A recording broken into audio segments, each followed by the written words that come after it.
A week before our wedding, I found my nickname engraved inside the ring, but my heart shattered when my drunk fiancé got down on one knee to propose to another woman with the same name. A week before the wedding, I discovered something engraved inside the wedding band my fiancé had chosen. It said Caro, the shortened version of my nickname. Before I could feel the joy, I got a call from him. He was drunk at his bachelor party, and I needed to pick him up. When I arrived at the private lounge, I saw him holding another woman's hand, gazing at her with a tenderness and passion that froze my heart. Because he called her Caro. Alberto was holding her hand, and under the glittering lights, I noticed she was wearing a ring coincidentally. It was the same ring Alberto had bought just half an hour earlier. I had been over the moon about that little secret detail. Now that ring was on someone else's hand. The room fell silent except for a friend's awkward voice. Caro, you were here. Alberto's drunk. As if to confirm the friend's words, Alberto stumbled to his feet. He looked around but never once looked at me. Then, as if noticing the woman beside him for the first time, he smiled suddenly. I knew you'd come. I knew you still cared. The woman he called Caro was dressed in a flowing white gown. Her long soft hair framed her delicate features. Her face seemed oddly familiar, and then it hit me. In a photo tucked into one of Alberto's cherished books. My heart sank further as I remembered the inscription inside the ring. So we were both called Caro. Was this just a coincidence? Number it couldn't be. I turned pale, my body trembling. Carolina smirched, clearly catching on to my unease. She slipped off the ring and handed it to me with a mocking tone. Alberto's drunk. He didn't mean to give me the ring. Don't take it personally. He always acts like a kid when he's had too much to drink. I couldn't miss the disdain in her voice or the condescension in her smile, but still I took the ring and clenched it tightly in my hand. That's when Alberto's eyes finally landed on me. He staggered toward me,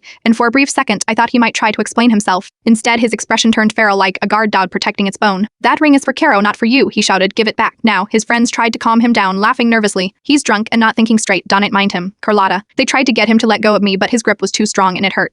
I stared into his dark eyes, but the dim lighting made it hard to read them. This couldn't be the same man who had once loved me so deeply. I refused to give him the ring, but Alberto was relentless. He pried my fingers open one by one, nearly drawing blood. His friends tried to intervene, but he pushed them away. In the end, the ring ended up back in his hands. He stumbled over to Carolina, held the ring up and dropped to one knee. Caro, will you marry me? I had this ring made just for you. I've been waiting all these years. The room seemed to fall into an even deeper silence. The only sound was Alberto's heartfelt proposal. I took a deep breath, my chest aching with pain. At that moment, I realized the truth. Alberto had never truly loved me. His heart had always belonged to Carolina, not Carlotta. My lips trembled as I turned to leave, shame burning my face. But before I could take more than a few steps, I heard a loud crash. When I turned back, I saw Alberto had collapsed. Carolina stopped me in my tracks. Take him with you, let's pretend this never happened. The others helped Alberto to his feet, murmuring as they went. Carlotta, Alberto's just really drunk. You were getting married next week, Dawn. Let this cause problems. In the haze of confusion, Alberto ended up in my car. Carolina stood by smirking at me with disdain. I'll be at your wedding tomorrow. It's such a shame. Even if you marry him, you will never be the one he loves. You're pathetic. Sometimes a person can be so overwhelmed that their mind goes blank. But in the end, I couldn't leave Alberto, passed out drunk, to fend for himself. Ignoring Carolina's provocations, I shut the car door and drove away. Yet my mind was consumed with the image of Alberto on one knee proposing to Carolina.